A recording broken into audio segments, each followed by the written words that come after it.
Well, big things happening in the 21 Pilots camp. And you know what? If you are going to talk about 21 Pilots, there are legitimately no better two people in which that you could call to talk about said band than our guys. Gentlemen, it's wonderful to see you again. Hello, and it's been a while. Hello from St. Louis. Thanks for having us. Yeah, it has been We're excited. Man, it's really great to see you guys again. And the first thing that we want to talk about is the 21 Pilots cinema experience. Now, it's coming out on May the 19th. There'll be a special encore on May the 22nd. But I want to know, this experience came about a year or so ago during the pandemic. And I'm curious, the show was so well done, so well produced. How long did it take you guys to put that whole thing even together in the first place for it to run? I think it was probably, I guess we were talking about it was probably like 7 or 8 months from the very beginning. And it was, the way that we sort of had to go about doing it, we just kind of knew that because our live show is so reliant on people, that and once all that's stripped away, that we couldn't just perform the way that we normally do. So we kind of had to just go and reinvent the entire thing and sort of start from scratch. And once we did that, then it kind of just we knew it was going to take a while to pull off. And so it took a good probably 8 months to get all the logistics coordinated and together and make everything happen. So then for you guys, as far as the day-to-day goes during that 6-7 months time span, so you guys are finishing the record or it's already done, but then the pandemic's going on. So there's a lot of things that are happening while you're putting this together. Was it something that you were working on every day for those 6-7 months?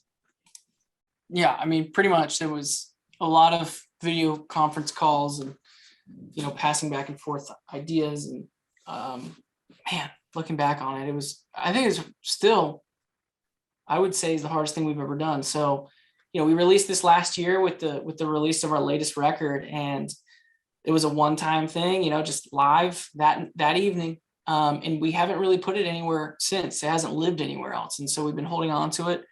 We decided to really go in and dive into the mix of the audio to make sure that it sounds really good, especially in a movie theater, make it feel really big and get that movie experience that we're familiar with. And yeah, now we're releasing it for, one night only in the theaters. We like that it feels exclusive. We like that it feels like, you got to come and see this thing, and it's, it could go away forever after that. And we're not really sure, but it I don't know, it just adds to,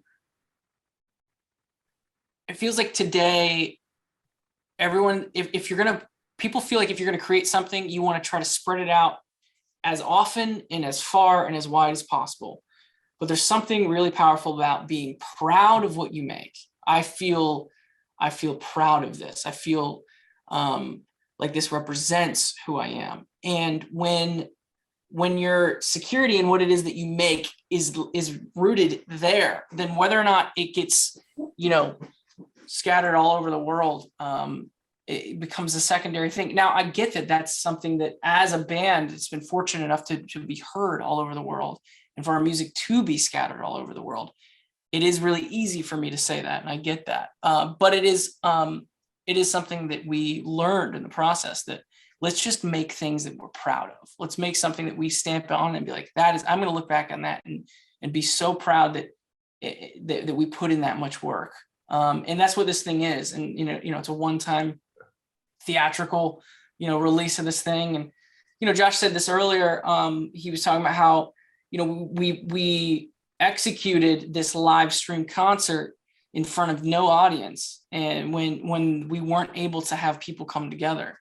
And now for it to all come full circle, and we're releasing it in a movie theater where people can come together to experience it together, it's just a perfect way to close out the idea.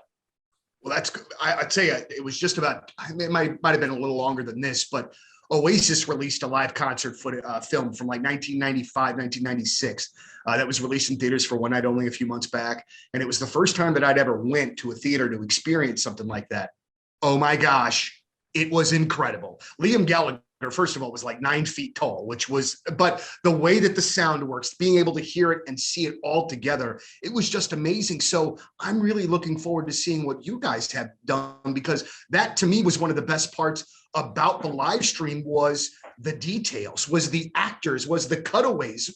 I mean, the performances and stuff were awesome. We expect that, but everything around it was so really, really, really well done. Were those actors or people that you knew before, or did they just come in just to do this for you guys this time? Well, I mean, yeah, that was a part of the 8-month buildup to this, was, Right. casting certain people to do certain things, and so many different departments when it came to the extras and the choreography and obviously the lighting and the video and moving camera. It's one thing to rent out an arena, which is what we did, and go, okay, we got a stage over here, stage over here, stage over here, stage over here. Now we're gonna make sure we have enough time to get from one stage to the next. So make sure that the amount of, we can cut away to something to give us time to get over there. But then there's a whole other thing. It's like, we got to coordinate all these cameras to move. We got to coordinate all the lighting to make sure that it's on the right. So it was just a massive lift. I mean, man, I'm looking back on it. I'm starting to get anxious just thinking about it. But it really was, when you being on that side of the camera, watching the machine that captured it, move from stage to stage and from scene to scene. It was impressive from my angle too. Yeah. And is that something that you'd ever been a part of before? Like, had you ever been in that deep on the details and the day-to-day on everything, as far as that side of thing goes, the more theatrical side? No, I mean, we've never, no, we can come in and like if it's like maybe a music video is the closest thing that we've ever done to it. Yes, we can be hands-on on the creative and on the edit and on the, just what the treatment of the music video is and all that stuff. But there is, you relinquish a lot of that to people deciding what type of lens to use and what angles to get, and how to pull off, making the environment feel like this. And as much as we like to stay hands-on, this thing specifically, we learned we needed some partners and some people who really understood our vision and then ran with it. And we found a great group of people. It was a large group of people. I forget how many people. It was 50, 60 people that put on this thing. So that's amazing. Now, one of the things in the live stream that I found very interesting, and I couldn't wait to ask you guys about this. But one of the rad things was you played with a full band during the live stream.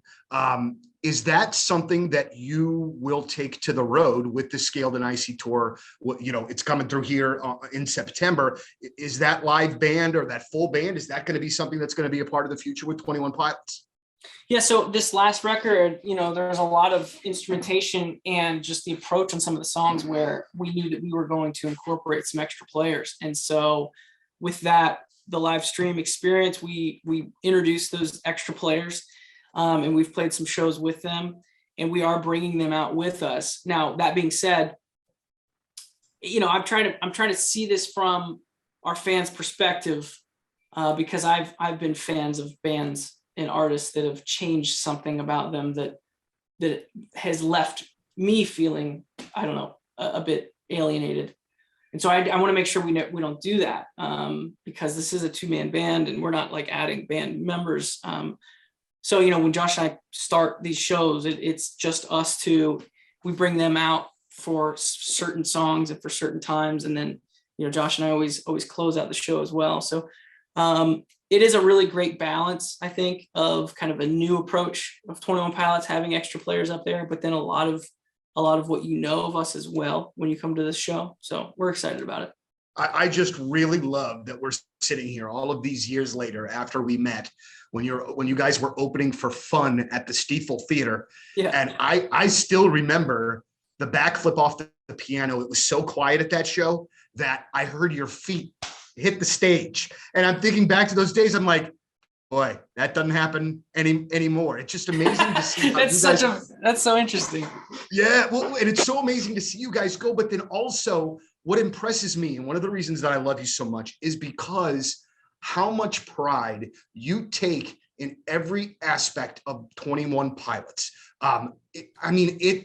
This is such a, man, like you guys obviously are super popular. You could probably even be more, you could work the system more than you do, but that, that desire to keep it pure and right and wonderful for you guys is so strong. And I just really appreciate that. As a fan, I can tell that. Thank you. Well, it's really cool to hear. And, we've talked about it before. You'd be surprised how many bands and artists are, at this point, they can be handed songs. And we want to stay dedicated to making sure that everything you hear from us that we release is coming from the same place. It's not outsourced. It's not, it's not a collective. It is a singular idea. And it means a lot that you've recognized that. Well, I think Tyler also said something earlier. That he said that he's been a fan of bands before that have maybe made decisions kind of altering the experience or the part of the band that kind of makes you as a fan feel maybe a little bit left out or a little bit like you didn't want that to happen. And I think that really since the beginning of this, Tyler and I mean, we would even just like go to some shows together and then leave and think like, man, I don't know, maybe I wouldn't have done that, or I wouldn't have said that, or the way that they did this feels so kind of trying to, I don't know, I think like we always try to look at our band from the perspective of somebody in the audience or a fan of our band and think what would they want us to do. And I think a lot of times that can dictate some of the decisions that we make regarding our band as well. Very cool. Well, listen, guys, I don't want to keep you, but I just want to say, one, can't wait to get to the theater for the 21 Pilots cinema experience on May the 19th. 21 Pilots in town, September the 10th at Enterprise Center. Next week, The Point will have tickets to give away to both. So if you're caller number 10, you're going to win tickets to the live stream experience in the movie theater, and you're going to win tickets to see you guys in September. And I love to see you guys, how you've started your own families. I was taking my oldest to you guys' shows when he was a kid, and now he's 22 years old. And so it's just so amazing how this all just continues to go. And I'm just such a big fan of you guys personally and professionally, and continue to wish you luck. And hopefully we'll get a chance to sit down and chat in September when you guys come through. Let's do it. Absolutely. Yeah. Thank you. All right. Tyler, Josh, thank you so much. We appreciate it very much.